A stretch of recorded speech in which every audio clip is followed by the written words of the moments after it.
y'all, hey, I am back with another video, and I'm back for another review of Sisters on BET. I don't know. I've been missing. As previously mentioned, probably in a vlog. I don't even know if it got up yet. I'm just all over the place. But anyway, last month, lost my grandmother. Ain't really been in the headspace. Been on vacation, had COVID. Just a lot of shit. So, I've been missing. Sorry. I do know that this week is, because today's Monday. This week's episode, Wednesday's episode, is going to be the 100th episode. So congratulations there. Early congratulations to the series. It is one that me and my grandma both enjoyed, and we bonded over when she was here. So I'm definitely going to review and talk about this show until the end of me, because, you know, it's our thing now, and it just is what it is. All right. So, not to prolong the inevitable, let's just jump right into season 5, episode 8, entitled Push to the Limit. So, since I've been missing for about 5 or 6 episodes, I'm just going to do a quick little update. Karen, she wrote some letters to spill out her feelings. She's still being petty. Still don't know who that baby's daddy is. Sabrina is locked up because Q has set her and Maurice up for the crime that he himself committed. Q is giving Kevin hell at Maurice's apartment. He continues to break in. He's doing drugs. He is doing everything but getting put the fuck out. A lot back up. Danny is trying to have a hot girl summer. That has gone south. And that is where we ended up in the last episode. Andy is still fooling around with Gary. But to jump back to Danny, she was, she met this dude at the airport a couple episodes ago, and she wanted to bring him back to be a part of her hot girl summer shenanigans. His participation game was not up to par, so she decided that she didn't want to participate anymore, and he could not handle it. So we're going to jump in there. Again, we're in the wake of, so they were kind of, exchanging blows in the last episode, exchanging insults in the last episode. And I guess, she was trying to spare his feelings, and he was digging deep. Like, that's how y'all bees be, blah, blah, blah, leading men on, whoop-de-whoop-de-whoop, what the hell ever. And so she decides, to throw her own daggers back. Her daggers were a bit sharper, and he decides to haul off and slap the shit out of Danny. So that's where it ended. When we pick up in episode 8, again, we're in the wake of his slap, and Danny is too stunned to speak. She is looking like, this can't be happening. This ain't really happening to me. And he's like, yeah, it really is. And then, in order to make himself much bigger than his member, not only did he slap her, rub it in his face that he did slap her, but then he proceeded to, I get enraged when I even say it. But he takes his mouth and he spits in Danny's face. Just Hulk spit in her face. And for me, that would be the end of the series. Me as a participant, me forgetting that we are acting. Now, in true Tyler Perry form, we could see that the spit was like CGI computer generated. But just the thought, just for you to write that in the script would mean we would have to come to blows that this man spit in her face. All right. So, anyway, he spit in her face, and she's just kind of dumbfounded. And so she's trying to get to the butcher block because she wants to end him. And I second that motion. I really wish you had gotten there. But, he catches her and continues to punch her and whatnot and threatens to end her life. If it was anybody else, she would have been dead. And then he tries to get away. Well, doesn't really get away. He walks out of her apartment and sashays over to his car, and she follows him. She picks up a stick and she commences to whipping his ass, which I wouldn't expect anything less from Danny. But he shouldn't have made it out of that apartment alive for me. And so she goes to busting out his windows. I mean, just rage just takes over her body, as I can understand. And then she gets in her car. Now, this is where she fucks up. I knew immediately she fucked up. When she got in that car, she put it in reverse and she rammed into the side of his car. And that's where that scene ended.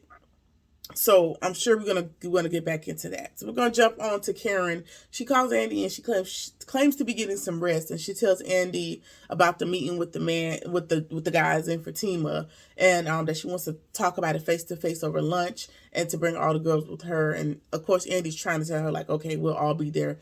leaving out the part that Sabrina is in jail facing federal charges. And so she wants the girls, she also tells Andy she wants the girls to cover for her so she can get a break from her mama, because her mama is overwhelming her with making her stay in this house. And so she comes out the bathroom, whatever, sneaking on the phone to talk to Andy. She's talking to her mama over breakfast, and her mama said, asked her if she's feeling better, and she said, yeah, I think I'm feeling a little bit better from once I didn't wake up thinking about Zach, and how he did me. And mama says, okay, good job. This is, first steps to recovery, whoop-de-doo.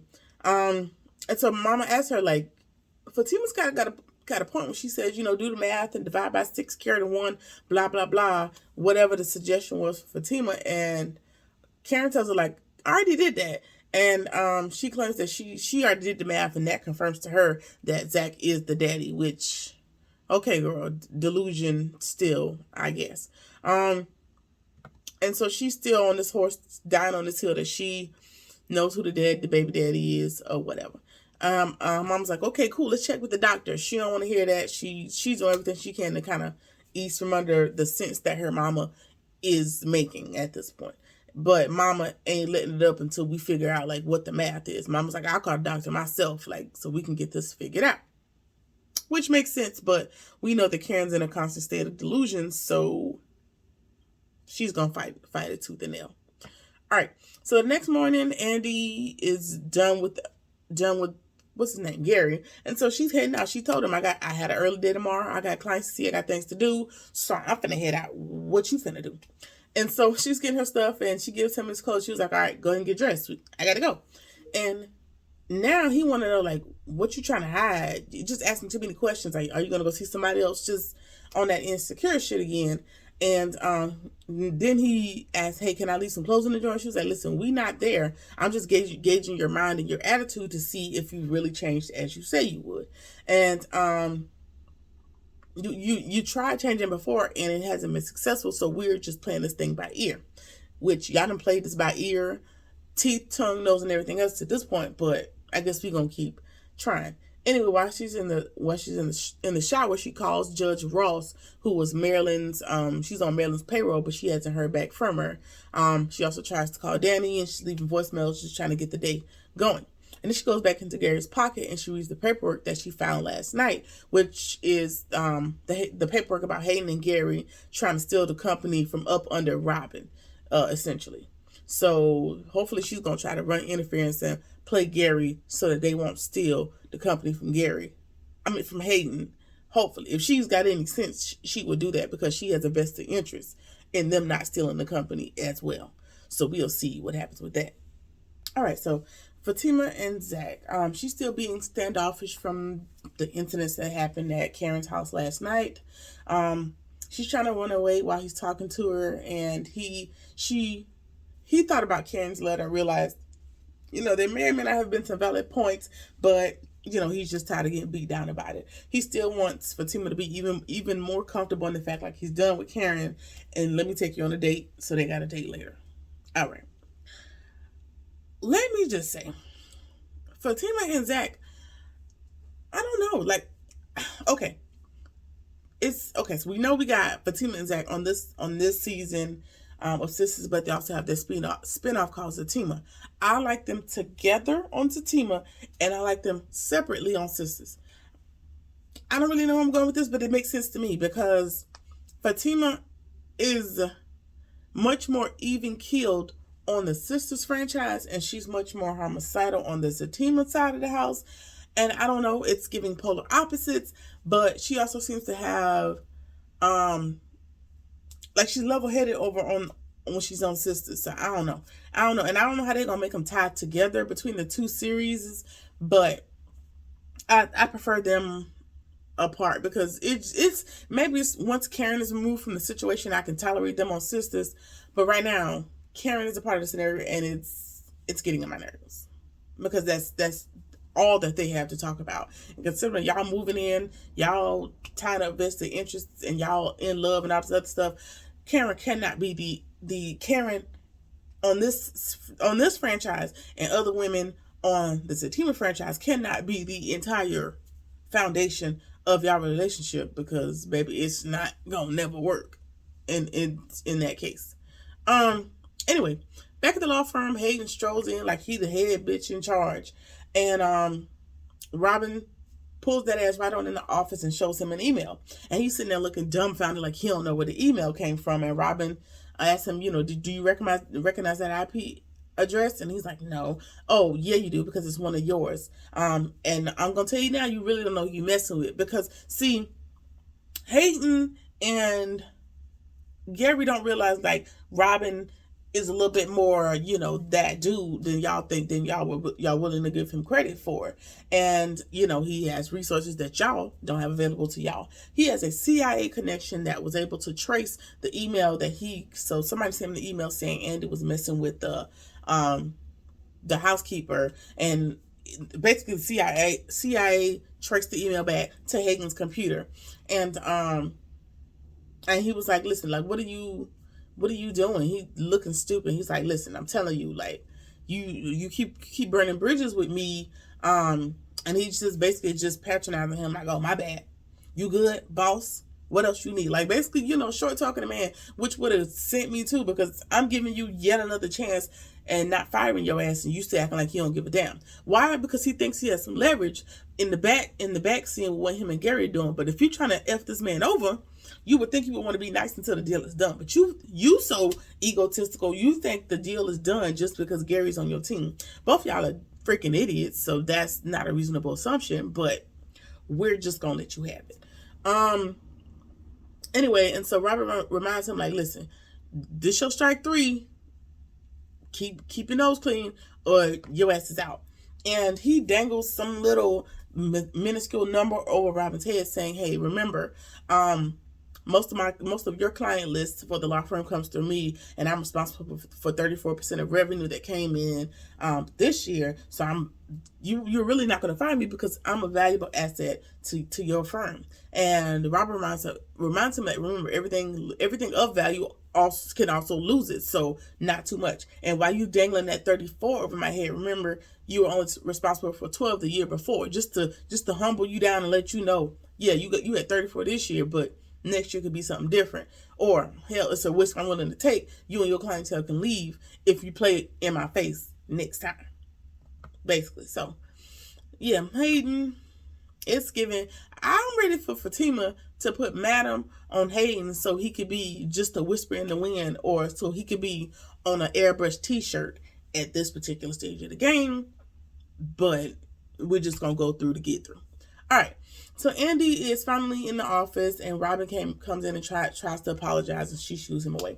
And then Fatima brings her coffee and tell her, like, maybe you should give him a chance. Maybe you should hear him out.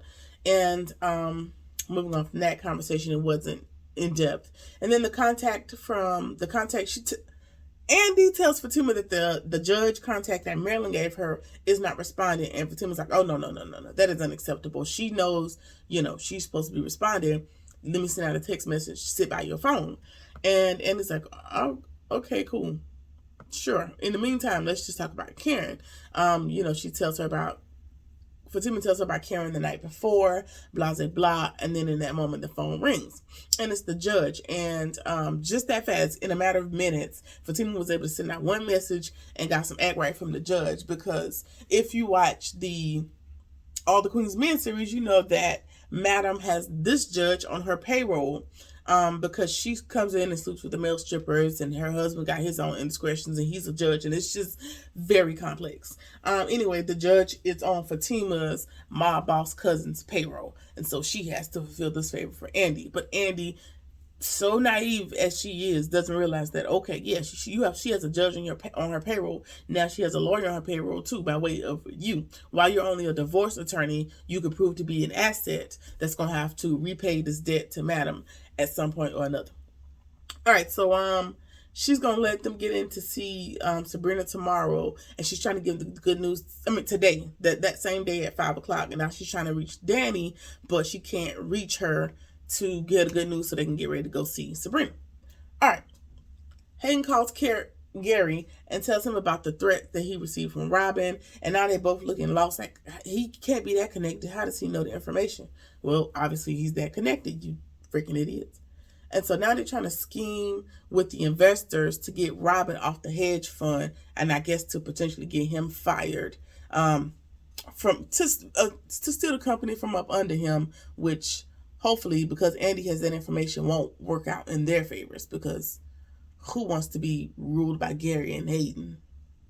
That has to be some unusual form of torture, in my opinion. All right. So Karen and Lisa, they get to the shop, and she lets Pam know from the jump that Karen ain't gonna be here long, so not too much. And Karen and her mom goes in the back to take a phone call, and Karen is begging Pam to help her get a break from her mama, like her mama is smothering her. She appreciates the help, but Lisa is doing too much. And Pam's like, yeah, I'm gonna help you, but you still on bed rest. Don't think shit's sweet over here either. You still on bed rest. And so Andy comes in, and Karen damn near jumps into her arms, giving her a hug just for some semblance of interaction with somebody other than her mama, making her stay in that room in that bed on bed rest. I mean, it's for her, it's for her better good, and her mama's just being a mama and looking out for her. So not too mad, but she's tired of being smothered in this point. But before they can even finish scheming together their little plan, telling their mom, like, all the girls are going to look after her, they got it from here, she can go back home. She comes out and tells them, like, hey, I got to get back to work. And Cameron's like, okay, cool, the girls are going to look after me.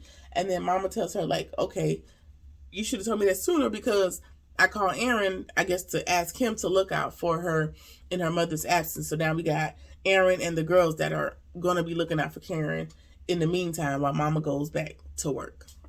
All right. Danny gets to the law firm, and she can barely talk and ask for Andy through tears. Now, Andy is not at the office at this moment. And so the receptionist says, hey, Andy isn't here, but Fatima is. And she's like, okay, can I talk to Fatima? Again, she is in shambles. She has on sunglasses, but you can tell she is barely holding it together. And I was thinking, okay, maybe she's upset that this man done abused her, done beat her up or whatever, and she's just overcome with emotion. But not really.